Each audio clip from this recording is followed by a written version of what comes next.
जुड़े हुए हैं, साथ ही बंसल न्यूज है शरद द्विवेदी जी, इसके साथ ही अब पंकज चतुर्वेदी जी बीजेपी की तरफ से हमारे साथ जुड़े हुए हैं, बीजेपी नेता, और देवश्री माली जी। शरद जी, आपके पास आना चाहूंगी। एक चीज मैं यहाँ पे समझने की कोशिश करूंगी कि ये जो उपचुनाव है वो कहीं ना कहीं तीन क्षत्रपों के राजनीतिक भविष्य को भी तय करेगा। मैं जिक्र कर रही हूँ मुख्यमंत्री शिवराज सिंह चौहान का, पूर्व सीएम कमलनाथ का, और उसके साथ ही एक बड़े लीडर राज्यसभा सांसद ज्योतिरादित्य सिंधिया, जिनके लिए वजूद की लड़ाई ही बना ही हुआ है ये उपचुनाव। देखिए, क्षत्रप जो हैं वो एक कांग्रेस का कल्चर है। कांग्रेस में जो लीडर्स होते हैं वो रीजन के लीडर्स होते हैं, इसीलिए ये एक शब्द राजनीति में विश्लेषण के लिए प्रचलन में आया, क्षत्रप, यानी क्षेत्रीय शक्ति संपन्न राजनेता। और यही वजह रही कि पहले सिंधिया जी को माना गया कि ग्वालियर चंबल में उनका प्रभाव है। दिग्विजय सिंह जी हालांकि 10 साल मुख्यमंत्री रहे, वो एक मध्य प्रदेश की छवि रखते रहे। कमलनाथ जी को महाकौशल तक कन्फाइन करके रखा गया जब तक वो छिंदवाड़ा से सांसद का चुनाव लड़ते थे। अरुण यादव निमाड़ के नेता माने जाते थे। और अजय सिंह राहुल भैया की अगर हम बात करें तो वो बघेलखंड या आप कहें रीवा अंचल की वो एक लीडरशिप के वो प्रतिनिधि माने जाते थे। भारतीय जनता पार्टी में क्षत्रप कल्चर नहीं है, क्योंकि ये पार्टी काडर बेस्ड है। और इस पार्टी में जो भी नेता होता है वो उसके चेहरे के लिए नहीं, क्योंकि ये बीजेपी की ताकत है कि वो उसको जो भी आप नाम दे दीजिए। देखिए, मुझे याद है 2003 का चुनाव और फिर उमा भारती जी की विदाई भी, लेकिन ये बीजेपी की ताकत है कि उमा भारती जैसी नेता जो 3/4 बहुमत से दिग्विजय सिंह जी के 10 साल के शासन के बाद बीजेपी को ड्राइविंग सीट पर सत्ता में लेके आती हैं।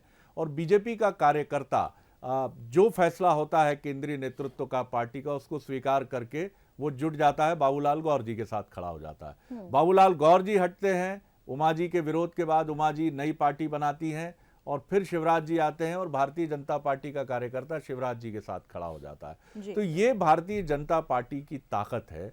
और इस मामले में ही कमलनाथ जी ये बात कहते हैं कि मेरी लड़ाई भारतीय जनता पार्टी से नहीं है, मेरी लड़ाई है भारतीय जनता पार्टी के संगठन से। क्योंकि संगठन जो है वो जिस तरह से लड़ता है, इस चुनाव में भी हमें ऐसी खबरें मिली कि कई जगह कांग्रेस का कार्यकर्ता बूथ पर नहीं था। ऑफ द रिकॉर्ड बातचीत में ये बातें भी सामने आती थी। विश्लेषकों का कहना था कि कमलनाथ जी ये कहते नजर आते थे कि मैं वन मैन आर्मी की तरह, अकेले जिहादी, अकेले योद्धा की तरह ये चुनाव लड़ रहा हूं, क्योंकि हमारा संगठन कहां है, हम किस संगठन की हम बात। और ये देखिए, बिल्कुल ठीक बात है, क्योंकि ये 2018 से अगर मध्य प्रदेश में कोई नाम कांग्रेस में है तो वो कमलनाथ, कमलनाथ और कमलनाथ हैं। और जो कुछ भी बेहतर उन्होंने किया कांग्रेस के लिए, मैं बिल्कुल नहीं कहूंगा इस चुनाव के नतीजे अगर कांग्रेस के लिए बेहतर नहीं होते हैं, और जो रुझान है वो कुछ उसी तरफ अभी इशारा कर रहे हैं, लेकिन फिर भी मैं कहूंगा कि मध्य प्रदेश में कांग्रेस को एक अच्छी पोजीशनिंग देकर कमलनाथ ने खड़ा किया है। अब ये और लीडरशिप पर है जो कमलनाथ जी के साथ मिलकर मध्य प्रदेश में कांग्रेस को और मजबूत करने की तरफ बढ़े, क्योंकि कांग्रेस को बहुत सारी तैयारियां करनी है। अब्बास हफीज साहब हमारे साथ जुड़ गए हैं, कांग्रेस के युवा नेता और स्पोक्स पर्सन।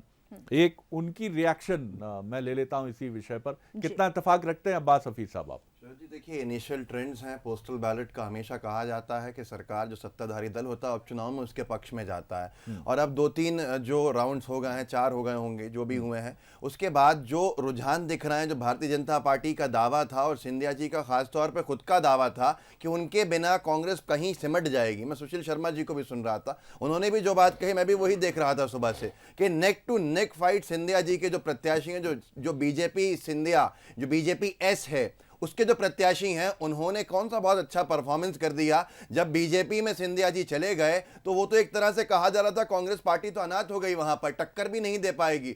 तो ऐसा लगता था कि प्रद्युमन सिंह तोमर जी हो, मुन्नालाल गोयल जी 500 वोटों से लीड कर रहे हैं, देखिए आप। और 500 वोटों की जगह पर बीजेपी के दूसरे प्रत्याशी एक ऐसे भी हैं जो 5000 वोटों से लीड कर रहे हैं। तो ये साफ साफ समझ में आ गया है कि एक सबसे बड़ा एक्सपोज जो है वो सिंधिया जी की छवि, तथाकथित छवि जो थी उसका हो गया है, जिनके बारे में कहा जाता था कि कांग्रेस तो इनके बिना कुछ भी नहीं है। और दूसरी बात, ये ऐसे परिणाम शुरुआती 2018 के भी थे, आखिरी में सरकार हमने बनाई थी, लेकिन यहाँ पर जो बीजेपी का दावा था कि हमारे पास संगठन की शक्ति है और हम एक तरफा कांग्रेस को कोई सीटें नहीं देंगे, वो झूठा साबित होता दिख रहा है। धीरे धीरे अगले जो काउंटिंग जो होंगे, जो निकलेंगे राउंड्स, उसमें आप देखेंगे कि अच्छी बहुमत और बढ़त बना के कांग्रेस पार्टी सत्ता की ओर चली जाएगी। हाफिज साहब, जो अभी हमें ट्रेंड दिख रहा है वो लगभग बराबर सीटें बांटने के रुझान हमें ग्वालियर चंबल में दिख रहे हैं।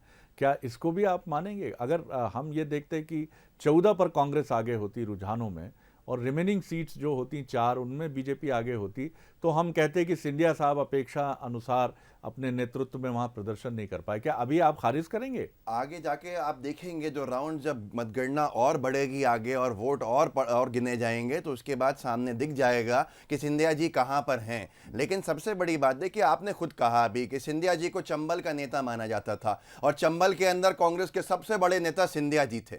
वो नेता बीजेपी में चले गए तो हर इंसान, जो पोलस्टर हो, पॉलिटिकल पंडित हो, कोई भी हो, आपने भी बहुत सारे चुनाव देखे हैं, सुशील शर्मा जी ने बहुत सारे चुनाव देखे हैं, आप लोगों को भी ये लगता होगा कि कांग्रेस तो इनके बिना कहां जाएगी। पर इनिशियल जो ट्रेंड्स आए हैं वो भी सिंधिया जी को एक तरफ एस्टैब्लिश नहीं कर रहा है, स्थापित नहीं कर रहा है। एक हमारा सबसे बड़ा नेता का जाना और प्रमाणित ये होना कि वो सबसे बड़े नेता नहीं थे, वहां के एक छवि थी, ये समझ लीजिए बड़प्पन था बड़े नेताओं का, कांग्रेस पार्टी के आला कमान का, कि अपने काडर के साथ साथ बढ़ाया जा रहा था। लेकिन उसके बाद ये सामने